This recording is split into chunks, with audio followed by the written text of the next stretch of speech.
Bienvenue. Qu'est-ce que tu m'as dit? Oui, non. Ok. Bienvenue à toutes et à tous. Donc, moi, c'est Maïda Olivier. Je suis coordinatrice du collectif des associations unies qui a sollicité cette conférence de presse aujourd'hui.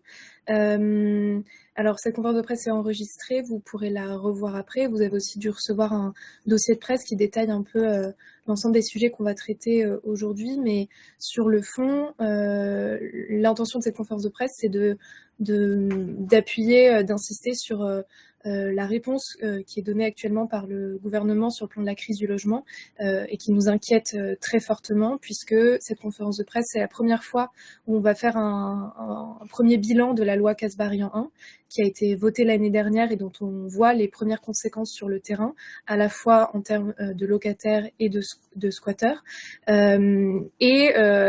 Alors que face à l'aggravation de la crise du logement, on aurait besoin d'une réponse qui soit solidaire de l'État et qui accompagne les plus précaires. Ce qui est en préparation du côté du gouvernement et encore une fois de Guillaume Kasbarian, c'est un projet de loi qui s'attaque encore une fois au logement social, aux mal logés et sur lequel Manuel Domergue reviendra. Donc on est assez inquiète et inquiet de la politique qui est menée par Guillaume Kasbarian, et on a l'impression, voilà, on n'a même pas commencé à faire le bilan de sa première loi, qu'on doit déjà se préparer au pire sur la loi Kasbarian 2 qui est en préparation. Merci aux intervenants et aux intervenantes. On va vous donner un peu un panorama général de la situation, à la fois en tant que professionnels qui travaillent dans le secteur de l'hébergement et du logement, mais aussi de personnes concernées qui vivent de plein fouet la crise du logement et de l'hébergement. Alors en premier, je vais donner la parole à Manuel Domergue, directeur des études de la Fondation Abbé Pierre et co-porte-parole du CAU, qui va revenir sur les différents points d'alerte qu'on a sur le texte, sur le projet de loi Kasbarian 2, donc pour développer l'offre de logement abordable, dont la discussion débute au Sénat demain. Et voilà, les signaux qui nous arrivent du Sénat sont très alarmants. Ensuite, je donnerai la parole à Marianne Yvon, responsable de l'espace Solidarité Habitat, qui nous donnera un peu fera un premier bilan des conséquences de la loi Kasbarian 1 sur le plan des locataires expulsés et qui subissent concrètement toutes les mesures sur lesquelles on avait alerté l'année dernière de cette loi Kasbarian 1 et les conséquences qu'elle pouvait avoir sur les plus précaires. Donc Marianne reviendra sur des situations. Ensuite, je donnerai la parole à Jeanne Mazloum de l'Alpi, la Lyon, qui est accompagnée par Monsieur Hannibal, qui est un locataire qui a vécu également une des dispositions de la loi Kasbarian 1, puisqu'il a été expulsé du logement où il habitait avec sa femme depuis 30 ans. Et donc voilà, c'est bien ce type de situation que la loi Kasbarian 1 vient rendre possible. C'est des expulsions de ce type, bien loin de ce qui nous a été vendu pendant de longs mois pendant les débats sur la loi Kasbarian 1. En fait, voilà, c'est des personnes qui habitent de manière pérenne dans un logement, qui se retrouvent à pouvoir être expulsées. Donc, ils et elles reviendront sur ces situations. Et la loi Kasbarian 1, elle est aussi...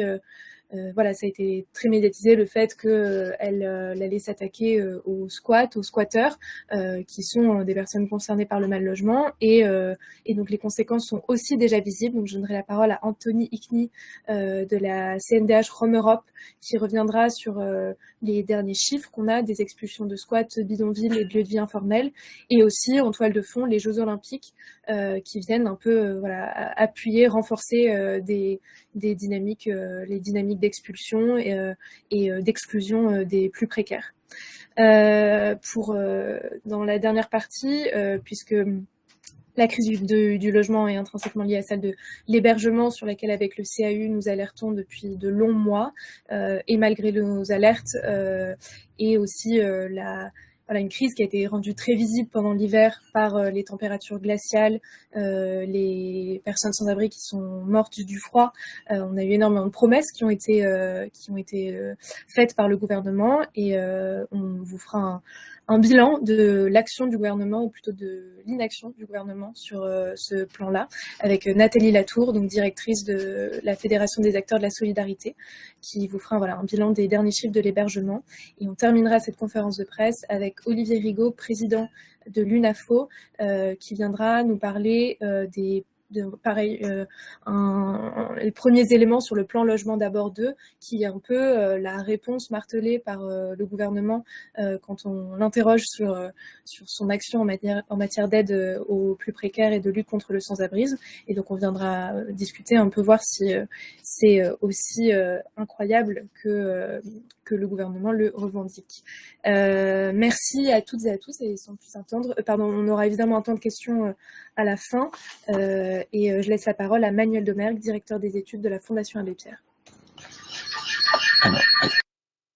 Bonjour tout le monde, merci Maïder.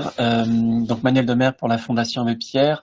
Je vais essayer de vous expliquer en quelques minutes ce qui nous inquiète dans ce projet de loi pour le développement d'une offre de logement abordable. Et ce qui nous inquiète encore plus, c'est ce que pourrait devenir ce projet de loi à l'issue de son examen au Sénat, qui commence demain en commission et le 18 juin en séance, et qui devrait durer encore une semaine ensuite. Vous savez, c'est le projet de loi qui a été annoncé dans le discours de politique générale de Gabriel Attal le 30 janvier dernier, avant la nomination donc, de Guillaume Kasbarian. Donc, ce n'est pas le ministre actuel qui est à l'origine de ces dispositions, mais c'est lui qui les porte. Ce qui est assez étonnant dans ce projet de loi, c'est qu'il a été présenté par M. Kasbarian quand il a été déposé au Conseil des ministres comme un projet de loi contre les riches dans les logements sociaux. Il a essayé de mettre le débat là-dessus, alors que c'est une situation qui est extrêmement marginale. Il y a très peu de riches dans les logements sociaux, comme chacun sait évidemment. Et l'idée d'en expulser ceux qui ne sont pas des riches mais qui dépassent les plafonds de ressources permettrait de dégager 30 000 logements si c'était appliqué autant qu'annoncé, donc quasiment rien à l'échelle d'un parc de 5 millions de logements sociaux. En réalité, cet écran de fumée, il cache des attaques contre le logement social et le locataire HLM qui sont extrêmement inquiétantes pour nous, qui ne sont pas du tout de l'ordre du symbole, qui sont vraiment massives. La première, vous le savez, c'est l'attaque contre la loi SRU, que personne n'avait demandé. Gabriel Attal l'a annoncé dans son discours de politique générale. Ce n'était pas une revendication ni de l'Association des maires de France, ni de personne. Et donc, il a annoncé qu'au nom des classes moyennes, on intégrerait dans les objectifs SRU à atteindre désormais les logements locatifs intermédiaires, les LLI, qui sont un produit assez marginal aujourd'hui, mais qui tend à se développer beaucoup. Et nous, ça nous inquiète parce que ce n'est pas du tout la même cible. Vous savez, on a fait la loi SRU en 2000, notamment son article 55, pour forcer les maires qui étaient anti-logement social, anti-pauvres, parfois anti-immigrés, à faire un peu de logement social, à mieux répartir l'offre HLM sur le territoire. Et pourquoi ils sont anti-logement social? Parce qu'ils ne veulent pas des ménages précaires. Et donc, leur proposer à la place du logement social de faire du logement locatif intermédiaire, c'est leur donner une échappatoire pour accueillir les publics cibles du logement intermédiaire, qui sont plutôt les cadres, pas les classes moyennes. Quand on regarde les plafonds de ressources, par exemple, dans des villes comme Lille ou Lyon, pour un couple avec 2 enfants, pour entrer dans le LLI, c'est 7 500 € par mois. Donc on est même plutôt sur un couple de cadres que simplement sur un cadre. Donc on n'est pas sur les travailleurs essentiels, on n'est pas sur les classes moyennes, on est au-delà. Et donc faire du LLI, nous, ça ne nous dérange évidemment pas, parce que c'est un petit peu en dessous, 10 ou 15% en dessous des prix du marché. Mais si on le fait à la place du logement social, là, c'est extrêmement inquiétant parce qu'on en manque. On a 2,6 millions de ménages qui sont en attente de logement social. Et sur ces 2,6 millions de ménages, quasiment les 3/4 attendent même un logement très social. Et donc, leur répondre avec du LLI, c'est évidemment répondre complètement à côté de la plaque. Dans le texte du projet de loi lui-même, il prévoit que sur les 1100 communes SRU qui sont aujourd'hui assignées à faire du logement social, quasiment la moitié pourrait développer du LLI, du logement intermédiaire, à la place du logement social, parce qu'il y a ce critère quand même qu'il faut avoir fait déjà 15% de HLM au lieu des 25% pour postuler au logement intermédiaire. Mais donc ça fait quand même des villes comme Boulogne-Billancourt, par exemple, qui a 15,3% de HLM, pourrait, à la place du HLM, faire du logement locatif intermédiaire jusqu'à 25% de son objectif triennal, alors que Boulogne est, parmi les villes de plus de 100 000 habitants, la ville une des villes les pires élèves qu'on a pu recenser lors de la dernière période 2020-2022. Donc ça, c'est extrêmement inquiétant. Ce qui nous inquiète encore plus, c'est qu'on voit bien que la loi SRU, c'est une boîte de Pandore que le gouvernement a ouverte, parce que on voit que c'est une loi qui est l'adversaire, l'ennemi, le bouc émissaire de beaucoup de maires anti-logement social et de beaucoup de sénateurs qui les représentent d'une certaine manière. Et donc, ce qui devait arriver arriva. On verra ce que ça donne dans le débat parlementaire, mais on a déjà été, au nom du CAU, reçus par les deux co-rapporteurs du projet de loi, mesdames Prima et Gacker. Et on voit les amendements qu'elles ont déposés, qui donc ont une forte chance d'être adoptés, puisque ce sont les amendements des rapporteurs. Le LLI ne serait pas ouvert dès 15% de HLM, mais dès 12,5%. Donc on ferait entrer des villes comme Nice, évidemment, qui est là aussi, comme Boulogne, un des pires élèves de la loi SRU. Et puis en fait, dans les amendements tels qu'ils sont proposés, ce serait quasiment une suppression de la loi SRU dans les faits. Pourquoi? Parce qu'il y aurait quasiment plus de sanctions contre les maires qui sont carencés par l'État au titre de la loi SRU. La loi 3DS, il y a 2 ans, avait déjà supprimé une sanction qui était de reprendre la compétence attribution aux maires anti-SRU. Donc c'était quelque chose qui leur faisait un peu peur, ça n'existe déjà plus. Et là, les deux rapporteurs proposent aussi qu'en cas de carence, le préfet ne puisse pas reprendre les compétences d'urbanisme, le droit de préemption et le permis de construire. Et donc, au final, le maire carencé, anti-SRU, aurait toujours ses moyens d'action, ou ses moyens d'inaction plutôt, ses moyens de blocage parfois, contre le logement social. De même, ce qui embête les maires anti-SRU, c'est d'avoir des pénalités financières à payer, des prélèvements qui sont majorés en cas de carence.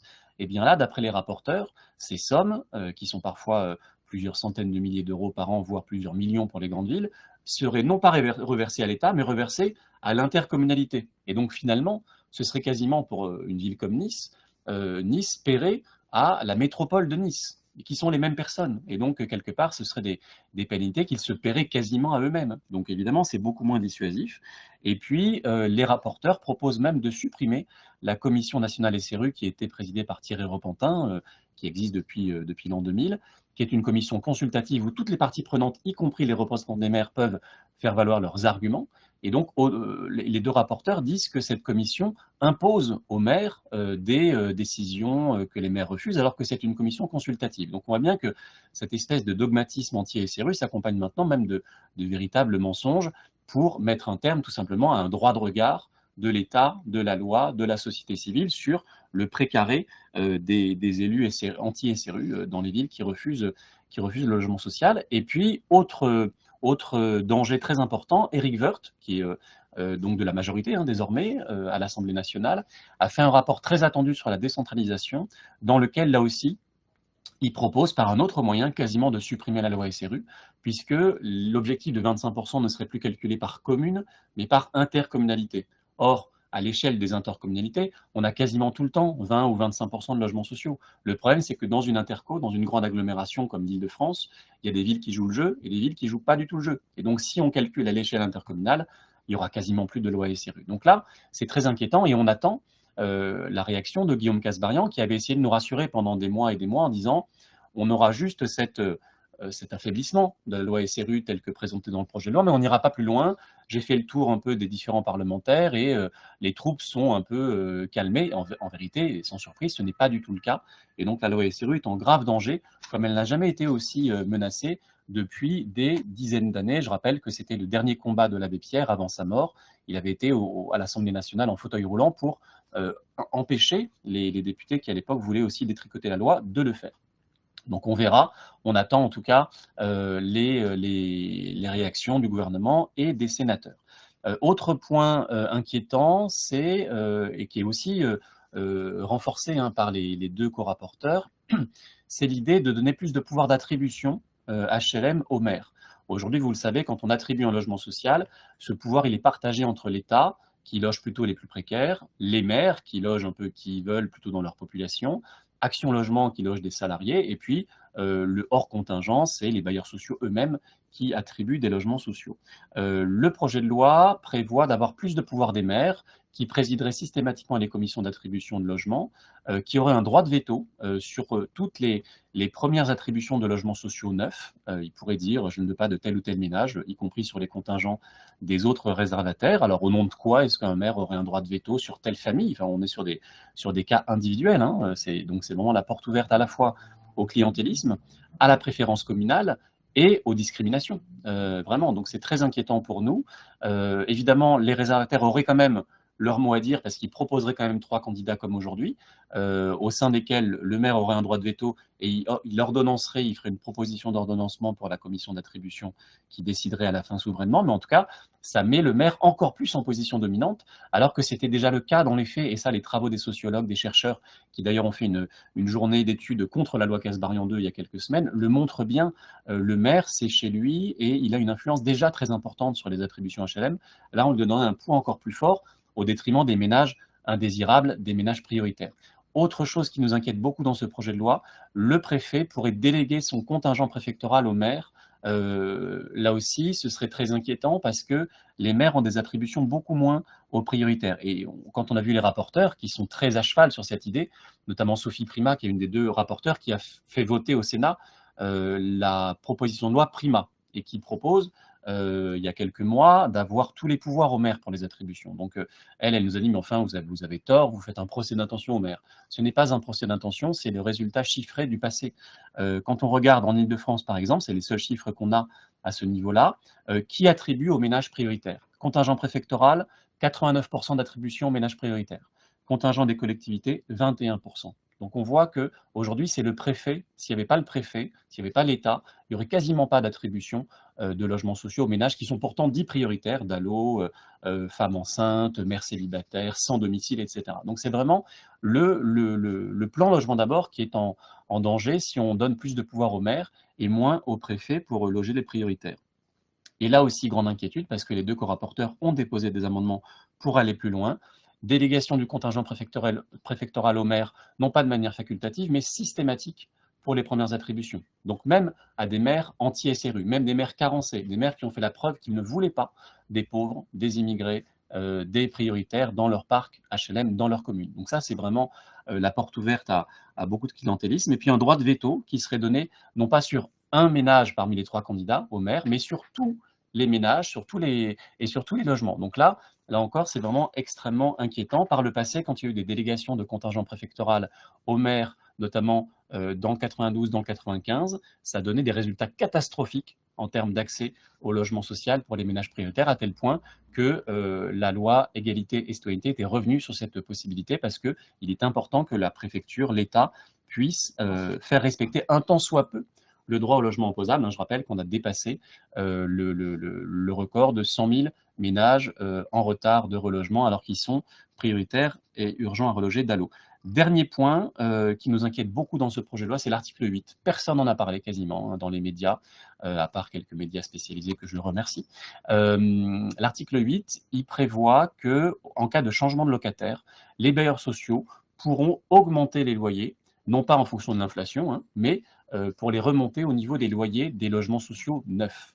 Et donc, un vieux logement social dans un quartier dégradé, construit pendant les 30 Glorieuses, pourrait avoir un loyer équivalent à un logement social tout neuf, tout beau, dans un beau quartier d'aujourd'hui. Donc ça, c'est très injuste. Et surtout, c'est que si on arrive à reloger encore un petit peu des ménages précaires, aux minima sociaux, au RSA, à l'AH, des ménages sans domicile, c'est grâce à ce vieux parc, entre guillemets, pas cher, qu'on a construit pendant les 30 Glorieuses, avec à l'époque où il y avait beaucoup d'aides de l'État pour faire du HLMO ou pour faire des HBM avant la guerre. Donc ça, ce parc, il est en danger si on remonte de 4 ou 5 euros du mètre carré à 7 euros du mètre carré, comme c'est prévu, qui sont les tarifs des logements sociaux neufs. Ça, c'est massif. Ça représente 2 millions de logements sociaux sur les 5 millions que compte la France, qui sont aujourd'hui à bas niveau de loyer. Et si ces 2 millions, ils remontent même de quelques euros du mètre carré, ça veut dire que quand vous êtes au RSA, vous n'aurez plus accès jamais au logement social. Parce qu'un bailleur social ne vous attribue pas un logement social si ça engendre un taux d'effort de 35 ou 40% et un reste à vivre qui n'est pas soutenable à terme et qui va engendrer ensuite des impayés. Et donc le plan logement d'abord, il est mort dans quelques années au fur et à mesure des relocations si cet article 8, il passe. Et ça, c'est extrêmement pervers parce que c'est une faculté qui est ouverte, une possibilité qui est ouverte pour les bailleurs sociaux, sauf qu'ils vont s'en saisir. Pourquoi? Parce que l'État leur a coupé les vivres fortement avec la ponction de 1,3 milliard par an, avec la hausse de la TVA en 2018. Et donc le gouvernement nous disait ça n'aura pas d'effet, ces coupes budgétaires très importantes sur les locataires. On voit bien que au final, ça aura des effets parce que si les bailleurs sociaux veulent entretenir leur parc, rénover, continuer à construire un petit peu quand même si c'est en chute libre, il faudra qu'ils se saisissent de cette possibilité d'augmenter les loyers et ça se fera au détriment des ménages pauvres qui attendent un logement social. Donc ça, c'est très inquiétant. Ça représenterait plus d'1 milliard d'euros par an de hausse de loyer. Cette hausse-là, dans quelques années, quand les bailleurs sociaux s'en seront saisis, si elle passe, et ça représentera plus de 1 000 euros par an pour les locataires en question de hausse de loyer. Donc on voit que ce n'est pas du tout anecdotique et que les ménages pauvres ne pourront plus entrer dans le parc HLM si c'est adopté. Voilà, merci. Merci Manuel. On prendra les questions après. Je peux peut-être juste te laisser répondre dans le chat. Il y a quelqu'un qui a posé une question, si tu peux leur répondre directement. On va passer à la deuxième partie, donc après les alertes sur le projet de loi Kasbarian 2 à venir. On va vous présenter les premières conséquences de la loi Kasbarian 1 sur laquelle on s'est mobilisé l'année dernière, qui, pour rappel, loi Kasbarian-Berger, dite anti-squat, qui s'est attaquée à la fois aux locataires en impayés, en réduisant les délais et en facilitant aussi les expulsions, et également aux habitants et habitantes de squats, en créant voilà, une loi qui est globalement mal rédigée et qui, vous allez le voir, laisse libre cours à beaucoup d'interprétations et vient à cibler des situations qui, selon nous, ne devraient pas être victimes d'expulsion. Je laisse la parole à Marianne Yvon de l'Espace Solidarité Habitat qui va vous parler des conséquences de la loi Kasbarian 1 sur le plan plutôt des locataires. Oui, merci Médère. D'abord, vous dire que l'Espace Solidarité Habitat, pour que vous compreniez un peu d'où je parle, c'est une structure qui est chargée d'accueillir et d'accompagner les Parisiens mal logés, menacés d'expulsion ou en habitat indigne. On suit en moyenne 1200 à 1500 personnes, principalement pour des problématiques de dette et donc de difficultés à se maintenir dans le logement. En préambule, je dirais qu'effectivement, l'adoption de la loi Kasbarian 1, on va l'appeler comme ça du coup, avait suscité tout de suite d'importantes inquiétudes au regard de ces dispositions qu'on voyait pas très compatibles avec les objectifs de protection et de prévention qu'elle disait défendre par ailleurs, des délais extrêmement réduits, des locataires soumis à des conditions beaucoup plus restrictives pour pouvoir bénéficier de délais de paiement, une notion de mauvaise foi qui est également très présente dans les textes et qui, quand elle est retenue, emporte là aussi des sanctions dures à l'endroit des locataires en difficulté. Et puis enfin, gros sujet, celui de la pénalisation. C'est quand même une première des locataires qui se maintiennent dans le logement au terme de la procédure d'expulsion. Agi plus 10 mois d'application de ces dispositions qui étaient par ailleurs d'application immédiate. Je dirais qu'on avait raison d'être inquiet, même si depuis le terrain, il est encore difficile effectivement de mesurer l'étendue des impacts de ces textes.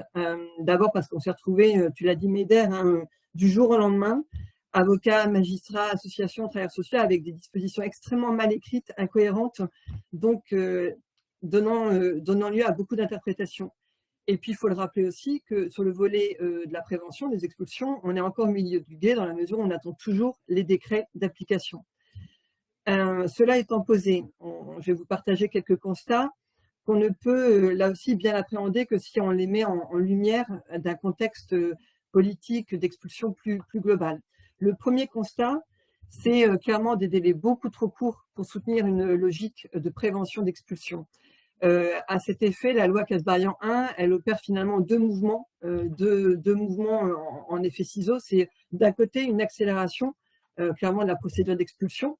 On doutait quand même de la capacité des juridictions à tenir le rythme. On se rend compte que globalement, c'est quand même plutôt suivi.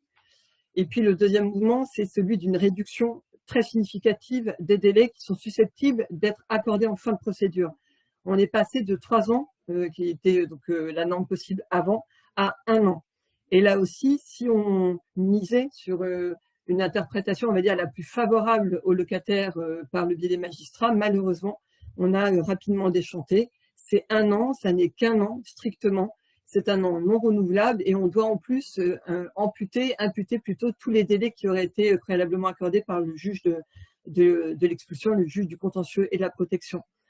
Un an, quand on sait qu'à Paris, on a pu observer jusqu'à 8 mois de délai pour voir sa demande d'allo instruite et notifiée, quand on sait que le délai médian d'accès au logement social pour les ménages quartile 1, donc les plus défavorisés, les PU d'allo, c'est plus de 4 ans, arithmétiquement, ça tient pas. Ils ne peuvent pas prévenir une expulsion avec un relogement avant. Donc ça, c'est un point important. Un deuxième point important, un deuxième constat qui est aussi essentiel, c'est, on le voit, une mise en échec également aujourd'hui, beaucoup plus forte quant à la capacité à prendre en compte la situation des locataires par les juges. Vraiment, il faut une interprétation, ces magistrats, très stricte, là encore, des conditions qui sont des conditions nouvelles, qui ont été posées par la loi Kasbarian, pour permettre à des locataires de bénéficier de délais de paiement et d'une suspension de la procédure. Aujourd'hui, pour avoir ces deux garanties, entre guillemets, il faut d'abord que les locataires le demandent expressément au juge, là où auparavant ce dernier pouvait s'en saisir d'office. Et puis, les locataires doivent aussi préalablement avoir repris le versement intégral du loyer courant avant l'audience. Et ça nous amène à des décisions un peu aberrantes, comme le cas d'une dame qu'on a vu récemment, qui était assignée par son bailleur pour une dette au moment du commandement de payer de 1 700 €, qui a demandé, en raison du montant de la dette, évidemment, des délais pour pouvoir la régler, des délais de paiement, qui a demandé la suspension de la procédure. Elle a vu tout ça rejeté par le magistrat parce qu'elle avait réglé 400 € de loyer au lieu des 459 requis. Donc pour 59 € et surtout, encore une fois, initialement, une dette quand même de 1 700 €, on voit qu'on est sur un système qui ne permet plus de rattraper ce type de situation. Et ça, c'est vraiment un sentiment qui domine largement, qui est très partagé par les avocats de notre réseau, à l'Espace Solidarité Habitat. C'est le sentiment qu'aujourd'hui, plus qu'avant, les juges ont pieds et mains liés. Ils ont perdu une part importante de leur pouvoir d'appréciation et on est sur des dispositifs de la loi Kasbarian 1 qui jouent véritablement comme des effets couperets.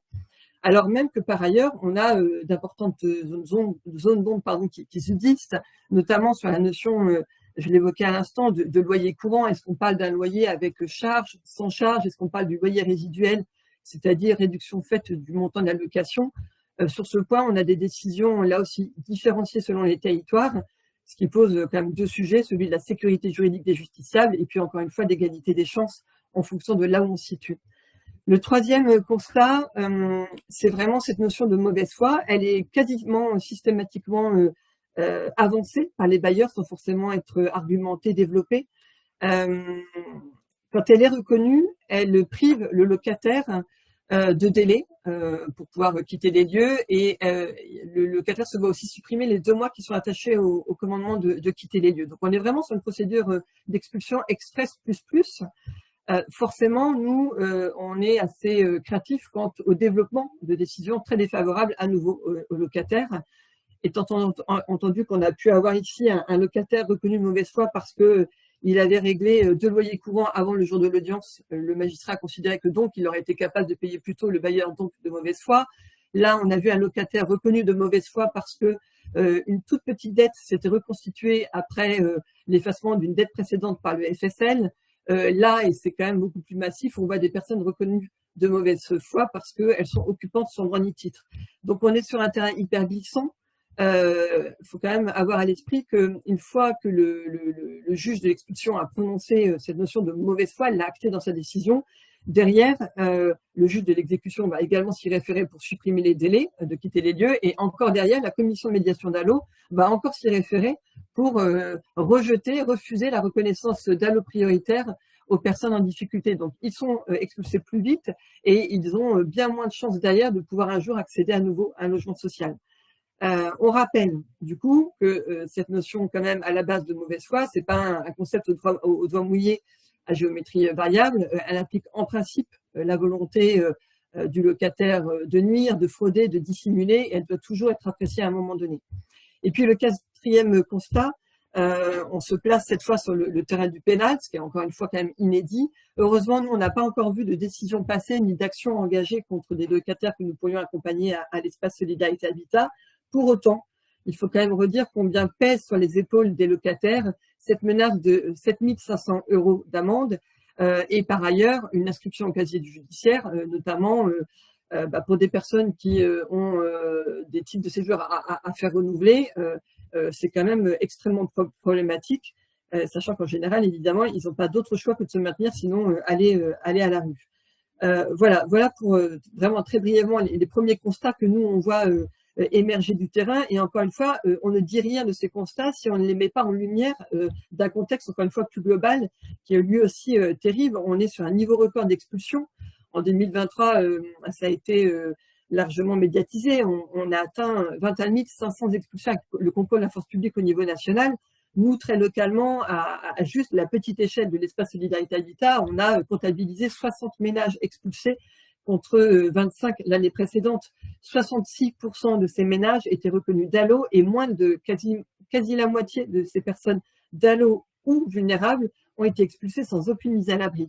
Au mois d'avril 2024, on a malheureusement assisté à 13 ménages expulsés avec le concours de la force publique. C'est 15 adultes, c'est 13 enfants. Donc là, on voit depuis un an, clairement, deux phénomènes s'opérer et qui sont complètement assumés par les services de l'État aujourd'hui. C'est d'un côté, on expulse des ménages reconnus DALO, on ne les reloge pas avant, on ne les met plus à l'abri. D'un autre côté, on expulse des familles avec des enfants qui sont pourtant scolarisés et on n'attend plus, comme cela a été effectué auparavant, l'arrivée des congés scolaires pour au moins éviter la déscolarisation de tous ces enfants. Donc on expulse beaucoup plus et puis on héberge beaucoup moins. La pénurie, Nathalie Latour y reviendra, mais dans le champ de l'hébergement, elle est dramatique. Elle s'est encore aggravée à Paris avec le nombre de places en hôtel du fait de l'organisation des Jeux Olympiques. Et donc aujourd'hui, quand on a la chance d'avoir quelques ménages mis à l'abri, ils sont envoyés à en moyenne une 50aine de kilomètres de Paris. On les envoie à Épaule, on les envoie à Meaux, on les envoie à Mantes-la-Ville.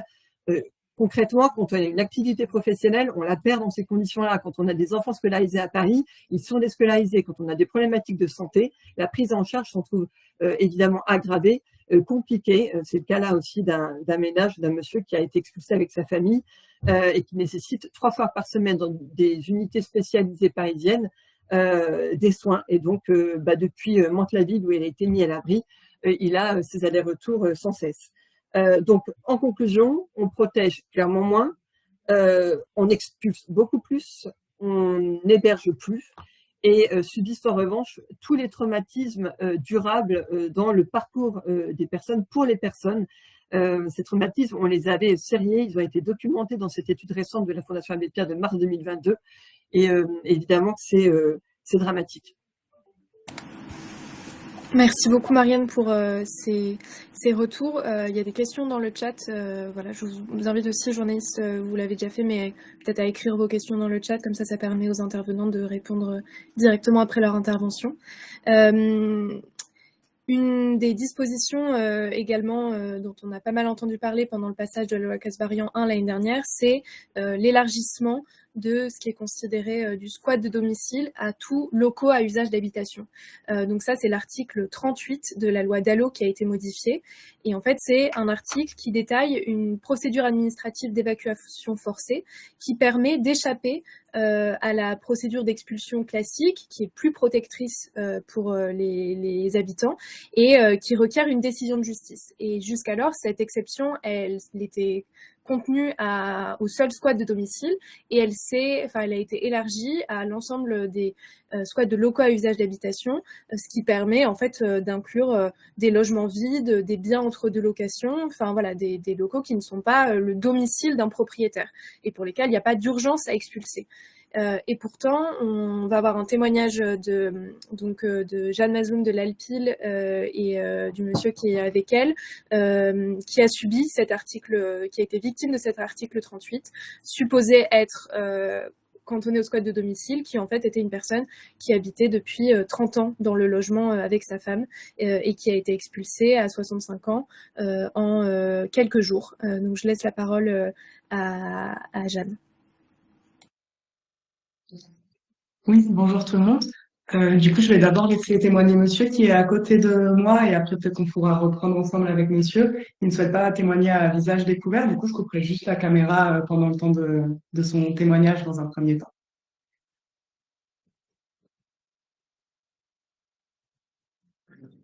Du coup, peut-être pour resituer, nous, on a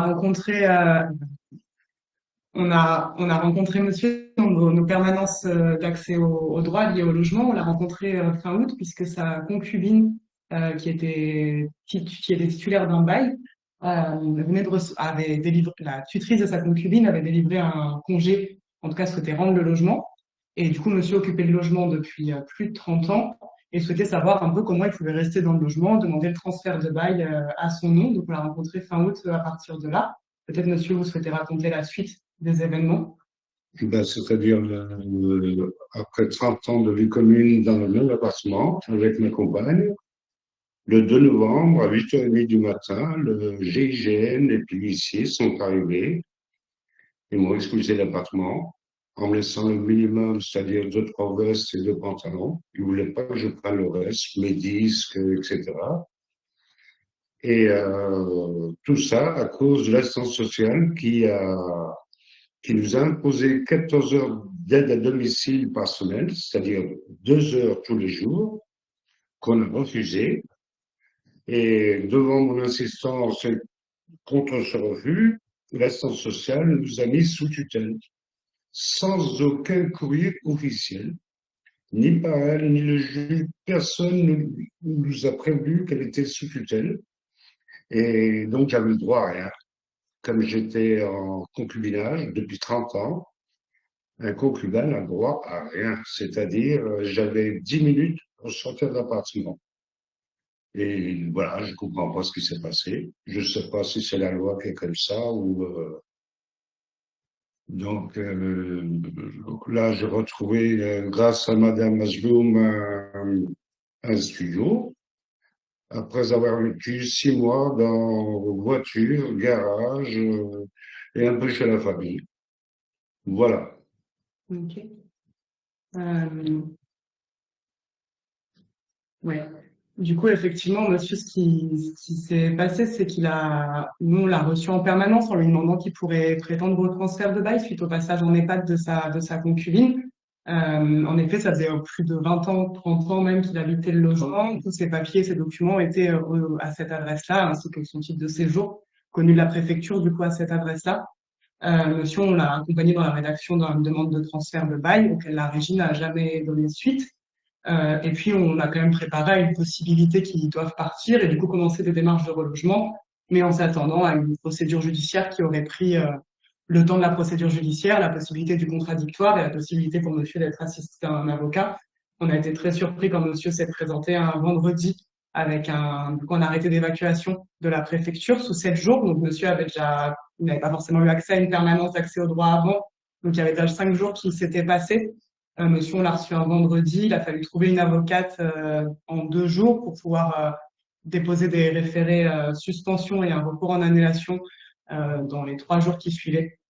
Monsieur avait déposé un référé mesure utile par lui-même, conseillé par le greffe du tribunal.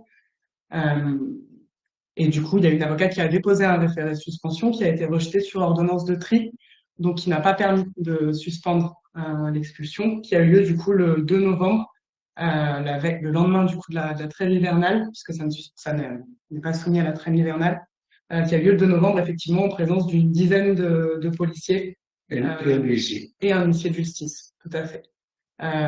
Sur cette procédure, il y a toujours un recours en annulation qui est en cours et qui devrait être audiencié prochainement. Donc, il y a encore une possibilité que la décision soit annulée par le tribunal, même si monsieur, maintenant, il a heureusement retrouvé un logement, mais après, du coup, 6 mois d'errance et une perte aussi de tous les meubles et en tout cas tous les frais aussi que ça engendre, ce genre de procédure. Mmh.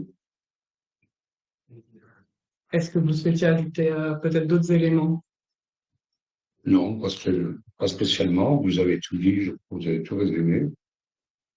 Je vois pas ce que je peux rajouter. Ah bon, à part les conséquences psychologiques, l'envie de meurtre, l'envie de quelque chose, de casser, de revoir de revoir l'assistance sociale pour lui demander pourquoi tout ce dégât, pourquoi est-ce qu'elle est une personne. Aujourd'hui, ils ont mis la compagne dans un EHPAD pour me punir à 150 km de Lyon, c'est-à-dire à Rochefort, en Ardèche. Et la mandataire judiciaire m'a interdit à l'hôpital de connaître l'adresse de l'EHPAD. J'ai retrouvé l'adresse de l'EHPAD, j'ai été aller voir Madame Markel tous les jours, et puis après, ils l'ont muté sur une autre EHPAD en Ardèche, ils n'ont pas voulu me donner l'adresse. Ça fait un peu beaucoup pour ma tête. C'est très, très fatigant. Là, je commence à me remettre, mais je ne sais même pas si je vais récupérer mes affaires. Oui, c'est ça. Il y a eu la perte aussi de tout le mobilier, du coup, et dans l'enchevêtrement des procédures aussi. Je vais me reposer, c'est tout la tête en paix, puis voilà, j'abandonne tout. Merci pour le témoignage. C'est tout bon? Oui, merci monsieur pour le témoignage. Et donc peut-être une chose sur laquelle on peut insister, c'est qu'à la fois donc il y a cet article 38 qui permet, qui a été élargi et qui du coup permet d'évacuer sans aucune protection pour les habitants un très grand nombre, un panel très très large de situations, beaucoup plus qu'avant, et des situations comme ce monsieur. Mais ce qu'on détaille aussi dans le dossier de presse avec des exemples précis, c'est que la loi ne permet toujours pas de faire n'importe quoi. Il y a des garde-fous qui sont censés être, voilà, qui sont présents dans la loi, mais qui ne sont même pas respectés. Donc non seulement on a une loi qui est mal écrite, qui permet une très forte interprétation, mais en plus cette loi n'est pas tout le temps respectée. Et malgré, Jeanne le rappelait, on a des délais tellement restreints que peut-être sur le fond la procédure va être annulée, mais voilà, ce monsieur a été expulsé avec toutes les conséquences sur sa vie, enfin voilà, matérielle, psychologique. Donc voilà, je vous laisserai aussi prendre connaissance du dossier de presse et des différentes situations. Et voilà, merci encore pour ce témoignage. On va enchaîner tout de suite avec Anthony Ickni du collectif national droits de l'homme Rome Europe, qui va nous parler des conséquences de la loi Kasbarian sur les évacuations de squats, bidonvilles, lieux de vie informels, et nous donner quelques situations en lien avec les Jeux Olympiques et voilà, quel lien on peut faire entre l'aggravation des situations et la tenue des JO en Ile-de-France. Bonjour à tous, bonjour à toutes. Donc Anthony Ickni, moi je suis délégué général du collectif Rome Europe, un réseau associatif du coup, qui existe depuis bientôt 25 ans et qui défend entre autres les droits fondamentaux des personnes qui vivent dans des lieux de vie informels, donc des squats, des bidonvilles et autres regroupements de tentes. Parmi les difficultés majeures qui peuvent traverser la vie des squats et bidonvilles, bien sûr il y a ce moment fatidique des expulsions, et donc ces expulsions, on tente de les objectiver avec particulièrement avec une importance particulière, parce qu'on sait qu'elles engendrent des ruptures dans l'accès aux soins, dans l'accès à la scolarisation des enfants, dans le suivi des trajectoires des personnes, et qu'elles condamnent dans la plupart des cas les personnes à un retour à l'errance. Donc toute la difficulté, c'est qu'effectivement là-dessus, il y avait assez peu de données, encore jusqu'à il y a quelques années, donc on a un besoin d'objectiver et d'analyser surtout ces données qui nous remontent du terrain. D'où l'existence et la création de l'Observatoire des expulsions de lieux de vie informels que notre association coordonne. Donc quelques précisions peut-être sur cet observatoire. De quoi on parle concrètement? Donc, quand on parle d'expulsion, au sens de cet observatoire, il s'agit par exemple d'un propriétaire d'un bâtiment qui va engager une procédure justement qui vise à expulser les personnes qui sont dans ce lieu. Il s'agit aussi d'un maire ou d'un préfet qui va prendre un arrêté préfectoral ou municipal lié à la sécurité, à l'hygiène, à la salubrité. Et là, dans ce cas-là, c'est le lieu de vie qui est visé, mais on parle aussi d'expulsion, en tout cas dans notre compréhension, quand des policiers harcèlent ou intimident de manière répétée et systématique des habitants d'un bidonville, et que ces dernières finissent par exemple par s'auto-expulser. Ça, c'est pour les termes de quoi on parle quand on parle d'expulsion. Sur les lieux de vie informels, donc j'ai un peu précisé, bidonville, regroupement de tentes, la question des squats, regroupement de véhicules aussi. Cette démarche, elle se veut scientifique, et donc elle se base sur des signalements qui sont effectués par des contributeurs, des bénévoles. Donc ça nous permet à la fois d'avoir une collecte de données qualitatives et quantitatives, Et donc, quelques données que vous retrouverez également dans le dossier de presse qui vous sera envoyé après la conférence de presse. Donc, on s'est basé effectivement sur des chiffres entre le 1er mai 2023 et le 30 avril 2024, donc sur tout le territoire français, y compris le littoral nord. L'Observatoire des expulsions a recensé 1239 expulsions, et donc ça concernait 147 785 personnes, dont un peu plus de 6 000 mineurs. Avoir en tête, bien sûr, le chiffre de 147 000 peut paraître élevé, mais avoir en tête qu'une même personne peut être expulsée plusieurs fois dans l'année, et c'est notamment le cas sur le littoral nord, où les personnes sont harcelées, systématiquement expulsées, en moyenne tous les 2 jours. Un chiffre aussi qui figure pas forcément dans le dossier de presse que je vous livre à l'oral, mais on a tenté de regarder effectivement s'il y avait une accélération là au mois d'avril 2024, et notamment en Île-de-France, autour de la question des Jeux Olympiques, j'y reviendrai. Notre observatoire a recensé 23 expulsions, ce qui est un chiffre important, en hausse par rapport à l'année précédente, et qui affecte quasiment 2000 personnes.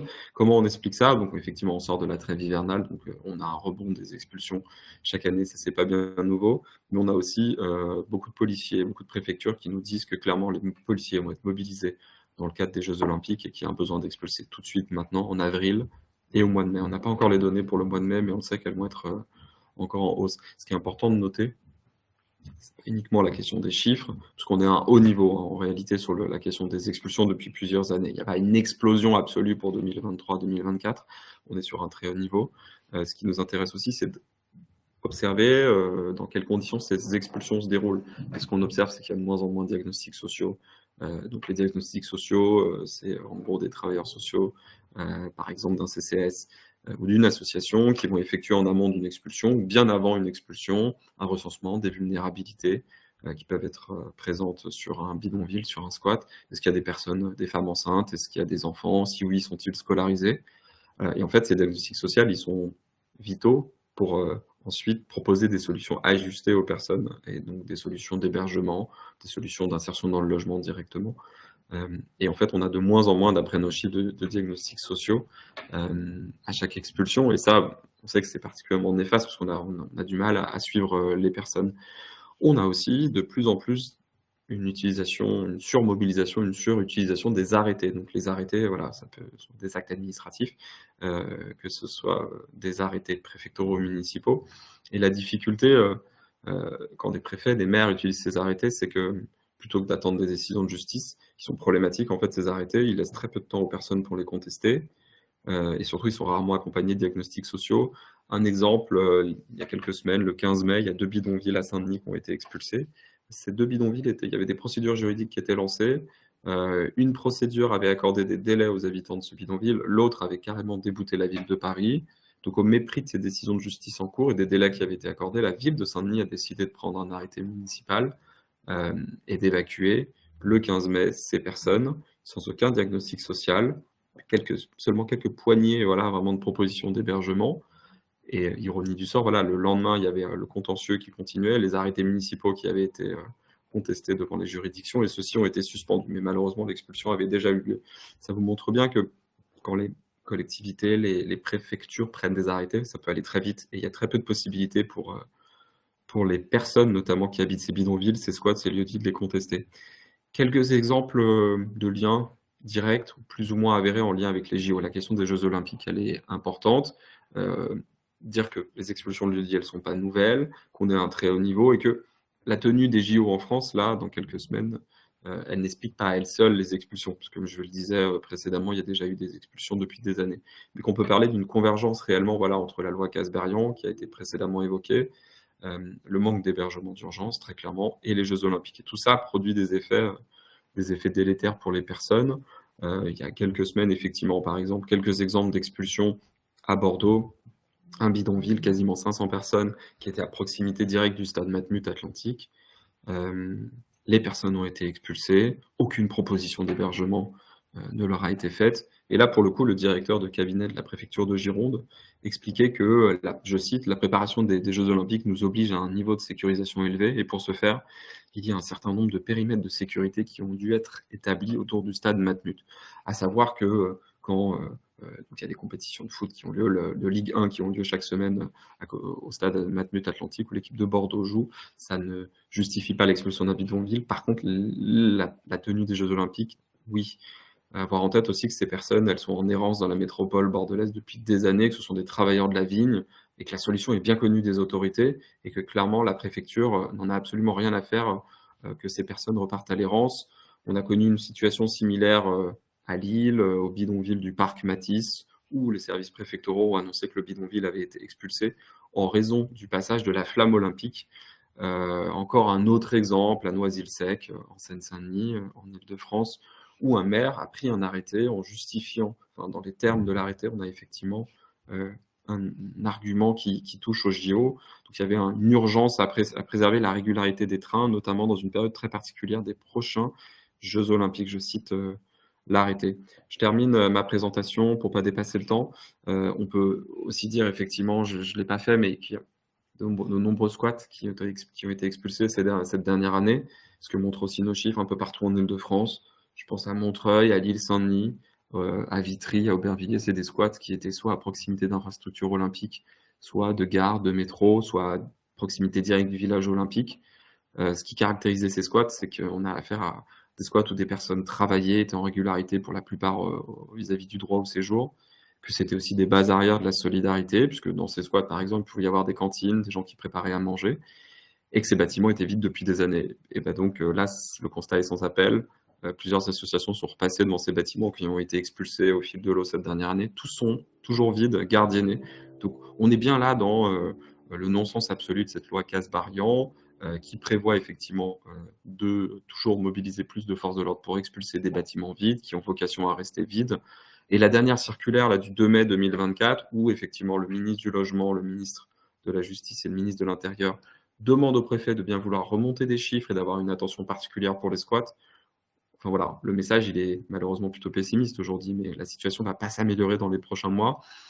Et au contraire, avec tout cet écosystème Jeux Olympiques et ensuite cet héritage qui va être laissé par les Jeux Olympiques, on est vraiment particulièrement inquiet au sein du collectif Rome Europe et avec d'autres associations sur notamment la question des squats et l'utilisation abusive de la loi Kasbarian. Merci à vous. Merci Anthony. Il y a une question dans le chat pour rappeler le nombre d'expulsions en avril 2023 ou 2024, je pense, pour ce mois d'avril. Raphaël, tu me confirmes que la conférence de presse est bien enregistrée? Oui, tout à fait. Je fais une pro d'enregistrement. Super. Et on va pouvoir passer à l'avant-dernière intervention. Ça a été un peu évoqué par les uns et les autres, l'aggravation des situations qu'on observe, à la fois les expulsions sans relogement, les évacuations de squats et de bidonvilles, et sont intrinsèquement liées à la crise de l'hébergement d'urgence sur laquelle on alerte avec le collectif depuis de nombreux mois. Et je vais laisser la parole à Nathalie Latour, directrice générale de la Fédération des acteurs de la solidarité, pour nous donner un peu un tour d'horizon des chiffres et de l'action ou inaction du gouvernement sur cet aspect. Merci beaucoup, Maïder. Oui, effectivement, une préoccupation et je dirais constante depuis on va dire, la mi-2022 ou la fin 2022.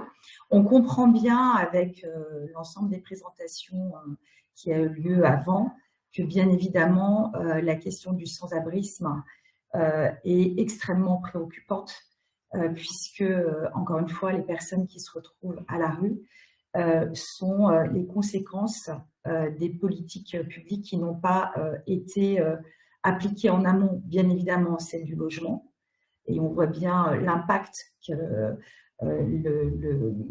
la loi Kasbarian 1, mais aussi la sortie d'une politique ambitieuse de prévention des expulsions qui avait été mise en place pendant la crise du Covid, a forcément un impact sur des personnes qui se retrouvent à la rue, avec la conjonction bien évidemment de l'impact de l'inflation et de la baisse du pouvoir d'achat extrêmement important des personnes, avec bien évidemment un contexte aussi sur les problématiques de santé, de protection de l'enfance, de parcours migratoire, c'est-à-dire qu'encore une fois, l'hébergement est vraiment la visibilité de tout ce qui pose problème sur un certain nombre de politiques publiques qui amènent ensuite des situations réelles de personnes qui se retrouvent à la rue et en difficulté. Où est-ce qu'on en est aujourd'hui? On en est à 6 522 personnes à la rue, dont 3 772 personnes en famille, et donc presque 2000 enfants à la rue le 27 mai 2024. C'est le niveau le plus haut depuis le début de l'année 2024. C'est, si on fait 40% de plus depuis le début de l'année, de personnes qui se retrouvent en situation de rue. Je rappelle que le taux de non-recours au 115, c'est-à-dire les personnes qui n'appellent plus pour avoir recours, a été documenté dans le cadre des Nuits de la Solidarité, par exemple sur un territoire comme l'Île-de-France, pouvant aller à plus de 70%. Donc les chiffres que nous donnons sont les chiffres de ce qui est visible, mais ils sont bien plus importants que les chiffres que je viens de vous transmettre. C'est depuis janvier 2022, qui était quand même un moment fort, puisque c'est un moment où l'engagement qui avait été pris était de s'engager dans une politique pluriannuelle de la rue au logement, de sortir de la gestion au thermomètre. Les chiffres que je viens de vous donner sont 212% plus élevés que ceux de janvier 2022.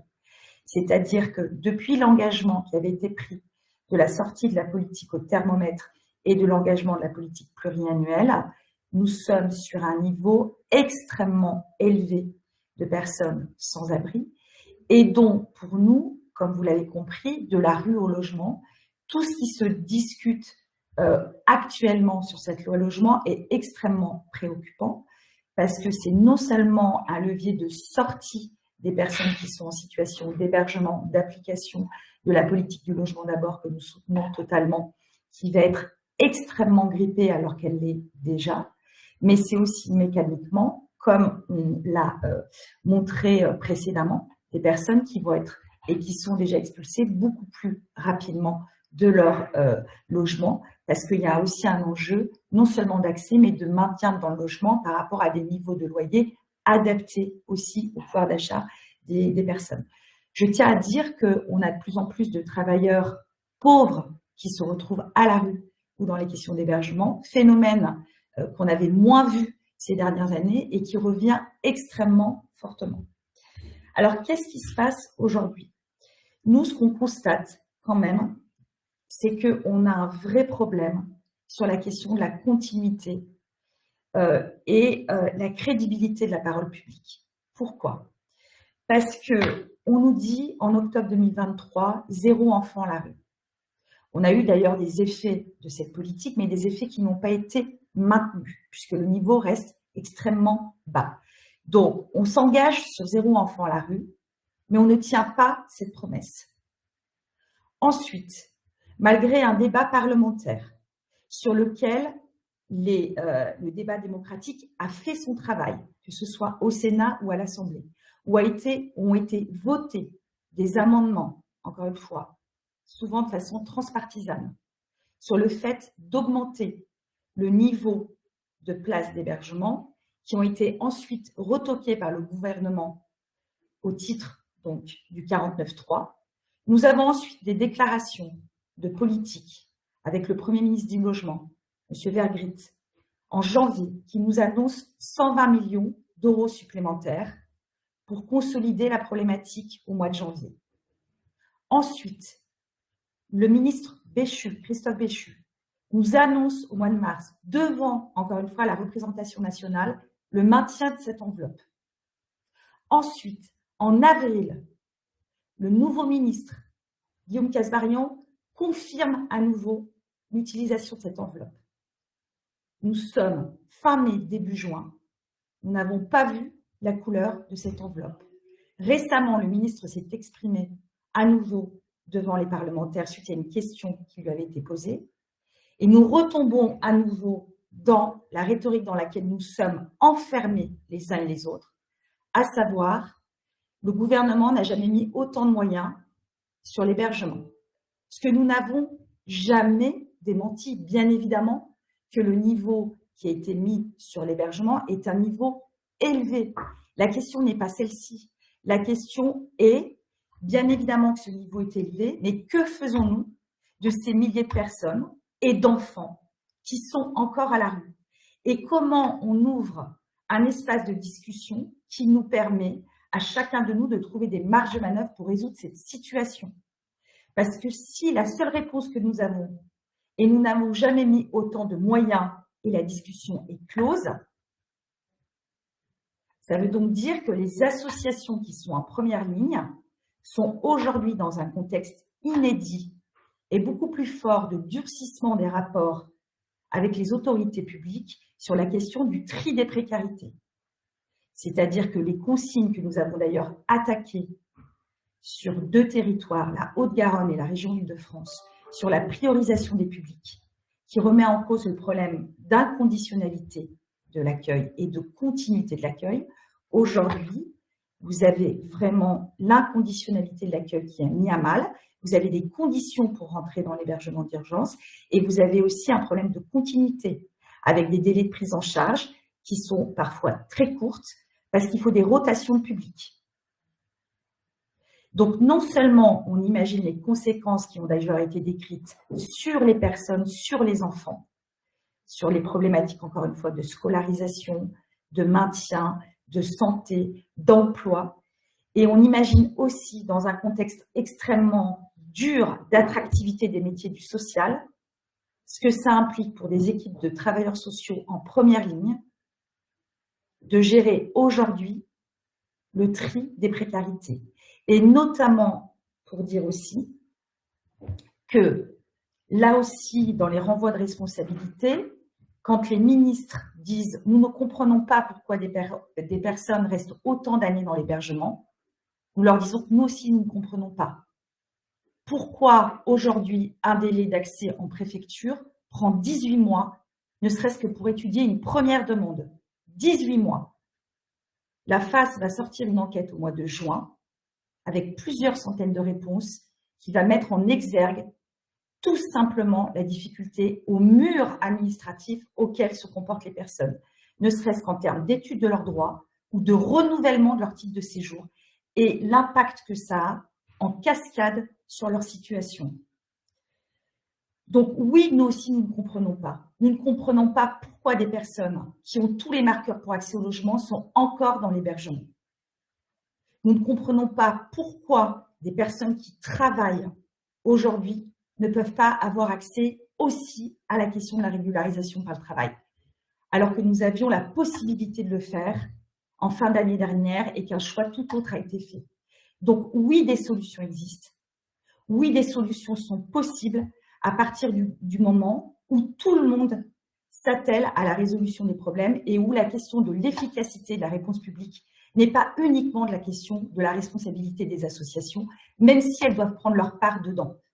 Et cette rhétorique dans laquelle nous sommes enfermés est extrêmement dangereuse parce qu'elle assèche aussi la question des métiers de l'intervention sociale et elle met ces métiers-là, qui sont des métiers du lien, de l'accompagnement, en première ligne de confrontation sur la colère et le découragement que vivent les personnes qui sont encore une fois confrontées à des vraies situations graves et problématiques. Je terminerai pour dire qu'aujourd'hui, quand nous regardons le montant des crédits qui ont été consommés sur l'année 2023, sur la question de l'hébergement, et ceux qui ont été votés en loi de finances, il nous manque plusieurs millions d'euros, dont même la promesse, pour l'instant non tenue, des 120 ne suffira pas. Donc, on a un vrai enjeu de transparence sur les engagements qui sont pris et de crédibilité, encore une fois, de la parole publique sur ces enjeux-là. Et je terminerai sur les SAS qui ont été mis en place en début d'année, qui sont, encore une fois, une réponse sur le fond extrêmement intéressante sur les enjeux, encore une fois, de solidarité nationale, mais qui sont mis en place dans un contexte si difficile qu'elles reviennent à accentuer, encore une fois, le clivage des populations en donnant un accès prioritaire aux personnes de SAS sur des territoires régionaux locaux qui sont déjà extrêmement tendus et que ça ne peut qu'aggraver les phénomènes de repli des maires ou des équipes qui accueillent les personnes. Et je voulais dire que sur les plus de 4000 personnes qui ont été orientées, il y a plus de 30% des personnes qui sont des réfugiés statutaires.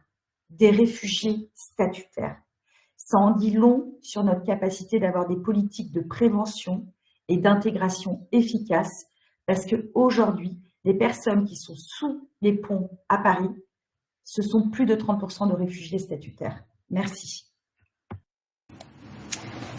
Merci Nathalie, et du coup on va passer à une dernière intervention efficace pour avoir le temps des questions à la fin, notamment sur, je vous laisserai présenter la politique du logement d'abord, qui est un peu la réponse qui a été martelée par le gouvernement pour sortir la tête de la crise et pour répondre à nos différentes interpellations. Donc je laisse la parole à Olivier Rigaud de l'UNAFO. Oui, bonjour à toutes et à tous. J'interviens au titre des acteurs du logement d'insertion qui, autour de 4 fédérations, fédèrent environ 1000 acteurs associatifs dans le champ du logement avec accompagnement social, qui sont en logement diffus, ce qu'on appelle généralement l'intermédiation locative, ou en résidence collective.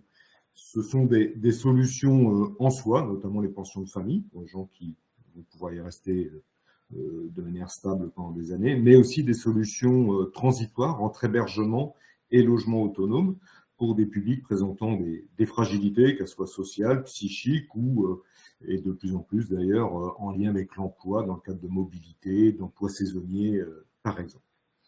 Concernant le plan logement d'abord, tout d'abord rappeler que le collectif et les acteurs du logement d'insertion avaient salué la mise en place du premier plan logement d'abord en 2017, qui prévoyait pour la première fois finalement une vision un peu globale de ces solutions de logement avec le développement d'intermédiation locative, des pensions de famille, avec des territoires de mise en œuvre accélérés. Mais on avait aussi à l'époque souligné peut-être le manque d'ambition, et c'est un vœu qui d'une certaine manière dans les annonces a été en partie exaucé avec le plan logement d'abord 2 annoncé au début de l'été 2023, avec une enveloppe de 500 millions annoncée, mais comme souvent, je ne vais pas faire de redite, des incertitudes sur la mobilisation effective de ces financements, et des nouveautés importantes dans ce plan logement d'abord 2, puisque des objectifs quantifiés de production de résidences sociales et de foyers de jeunes travailleurs sont apparus, ce qui était quand même une grande satisfaction pour la profession. Il faut rappeler que dans le cadre de la crise actuelle du logement, un des moyens de résolution de cette crise pour les plus fragiles, c'est bien évidemment, il faut le redire, Manuel l'a dit à l'introduction, c'est la production de logements sociaux et notamment de logements très sociaux. On ne revient pas sur le logement intermédiaire, il l'a très bien fait. Actuellement, la production de logements social très social est en berne et la mobilité sur le parc HLM est en chute libre, ce qui empêche pour bon nombre de publics la sortie du logement accompagné vers le logement social, vers le logement autonome, et donc la sortie de l'hébergement vers le logement accompagné. Le projet de loi, notamment sur la mobilité sur le parc HLM, projet de loi sur le logement abordable n'y répond sur cette question de la mobilité que de façon très marginale et stigmatisante sur la fin du maintien dans les lieux, comme c'était évoqué tout à l'heure, pour les ménages dépassant légèrement désormais les plafonds de ressources, si jamais, bien évidemment, la loi était votée dans les termes actuels. Au-delà de l'annonce du plan logement d'abord 2, bien évidemment, on reste dans l'expectative dans sa mise en œuvre, qui est complexe, puisqu'il faut arriver à mobiliser tout l'environnement, enfin toute l'administration, y compris au niveau territorial, et cette percolation prend beaucoup de temps. Allez, je pense aussi, on le pense, freiné par la succession de ministres et des cabinets ministériels. On a aussi vécu le renouvellement à la DIAL, qui assure la continuité des travaux, mais en tous les cas, un écosystème qui est aussi perturbé et qui nous inquiète dans des périodes de coupe budgétaire. Donc on reste dans l'expectative par rapport à la concrétisation des objectifs. Pour ce qui est des places en intermédiation locative, il est prévu la réalisation de 30 000 places d'ici 2027. Et ce sujet rejoint le vaste sujet des locations saisonnières et une attente forte de la profession et l'évolution du dispositif Locavantage, qui permet des propriétaires de mobiliser leurs biens pour loger des publics fragiles à travers des opérateurs associatifs, mais un dispositif qui est en concurrence frontale avec le modèle économique des meublés touristiques. Et il est beaucoup attendu de l'État sur ce point-là, et aussi que l'État cesse peut-être, on en forme le vœu, de rogner sur les moyens financiers accordés aux associations pour accompagner les publics fragiles dans ces logements. La concrétisation de l'objectif de 25 000 logements en 5 ans de résidence sociale et foyer de jeunes travailleurs et de nouveau, je le redis, salué, mais il s'agit de revoir rapidement le modèle économique des résidences sociales, puisque produire du logement accompagné en résidence collective, c'est indispensable, notamment pour les jeunes. Mobiliser les financements pour le faire, c'est incontournable, mais avoir un modèle économique pour les gestionnaires qui soit pérenne, c'est indispensable, pour pas dire vital. De nombreuses études de l'UNAGE et de l'UNAFO démontrent que le système n'est plus équilibré, et il est grand temps que l'État puisse entendre cet appel de la profession. Alors, différents amendements sont portés par nos fédérations, notamment UNAFO, UNAGE, dans le cadre de la loi Kasbarian 2. Encore une fois, de systématiser l'aide à la gestion locative sociale qui est accordée aux gestionnaires de résidences pour faire un travail de qualité auprès de ces publics fragiles. À force de rogner, on retrouve les mêmes problématiques qu'évoquées par Nathalie, c'est qu'on ne sait plus faire le travail qui est attendu de nous et qui est nécessaire pour les publics que nous logeons. Et puis, il y a une question qui est portée aussi en amendement à cette loi sur l'évolution du système d'indexation de ce qu'on appelle des redevances. Les occupants de résidences versent une redevance forfaitisée qui les sécurise financièrement avec une APL foyer qui permet un reste pour vivre satisfaisant, il faut le reconnaître. Par contre, ce sont les gestionnaires qui, ces dernières années, ont dû amortir l'inflation, amortir une grande partie de la crise énergétique. Et là encore, on arrive à la limite du système. Voilà, donc le nouveau ministre a annoncé son souhait de relancer le volet 2 du logement d'abord, et nous serons à ses côtés pour le faire, mais au-delà de l'annonce, nous n'avons pas encore, alors nous parlons, vu de mesures tangibles. Et en tous les cas, nous continuons à nous mobiliser auprès des acteurs de l'hébergement, auprès des services de l'État, pour développer ce secteur du logement d'insertion, qui est un secteur clé en soi, mais aussi entre l'hébergement et le logement social. Merci Olivier. Peut-être si tu veux couper ton micro. Merci pour toutes ces interventions. On va passer à un temps de questions. Peut-être juste pour vous rappeler qu'il y a une question dans le chat à ce sujet. Contre la loi Kasbarian 2, on prévoit évidemment de se mobiliser. Il y a un rassemblement qui est prévu devant le Sénat le 18 juin. On a lancé le collectif Vive les HLM qui rassemble le CAU, le collectif droit au logement, les syndicats, les associations de locataires. On veut que ce soit une mobilisation la plus large possible avec un mot d'ordre commun contre les différentes dispositions de la loi Kasbarian 2. Donc voilà, un rassemblement le 18 juin. Et voilà, si on peut peut-être conclure cette conférence de presse avec et synthétiser les différentes interventions, c'est que le palmarès de Guillaume Kasbarian, c'est quand même une loi catastrophique, on peut le dire, la loi Kasbarian 1 qu'on a pu évaluer, et une potentielle autre loi catastrophique à venir. Donc en tout cas, on reste fortement mobilisés. Il y a eu plusieurs questions dans le chat. Si les intervenantes n'ont pas encore répondu à votre question, je vous invite à la poser à l'oral. Et si vous avez d'autres questions, n'hésitez pas à les poser dès maintenant.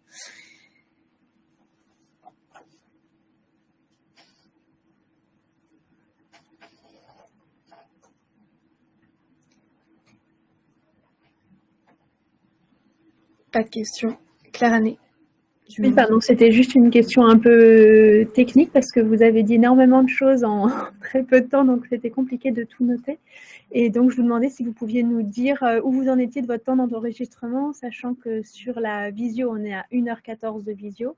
Donc, si vous me dites, moi, j'ai noté parfois des timings pour des interventions qui m'intervenaient, si vous pouviez juste m'indiquer où vous en êtes en termes de temps d'enregistrement pour que je puisse retrouver. Voilà. Donc, pardon, c'est juste technique. Sinon, c'était tellement riche que j'ai largement de quoi faire, mais et je me permettrai de revenir vers les uns et les autres si besoin. Voilà, pour quelques Là, détails. précisément, au moment où on vous parle, Claire, le timecode indique 1h28 et 02 secondes. Ah, ok, d'accord. Alors, ça, c'est le timing de votre enregistrement? Oui, mais comme l'enregistrement court encore, on notera le timecode quand on coupera l'enregistrement et on vous le redonnera. Ouais, ok. Vous me direz parce que moi, je m'aperçois que mon timing, c'est quand moi, je me suis connectée. Donc, voilà. Oui, tout à fait. Ok, bon. Désolée pour le côté logistique des choses et merci beaucoup pour toutes ces interventions. Oui, et peut-être pour le redire, Nathalie Latour a répondu dans le chat, mais on prévoit aussi, donc il y a ce collectif Vive les HLM, mais il y a également une conférence de presse qui est prévue avec l'USH, la Fédération des acteurs de la solidarité et la Fondation Abbé Pierre, pour réagir à la loi Kasbarian 2. Donc il y a aussi, évidemment, on est aussi mobilisé avec le monde HLM contre ce projet de loi.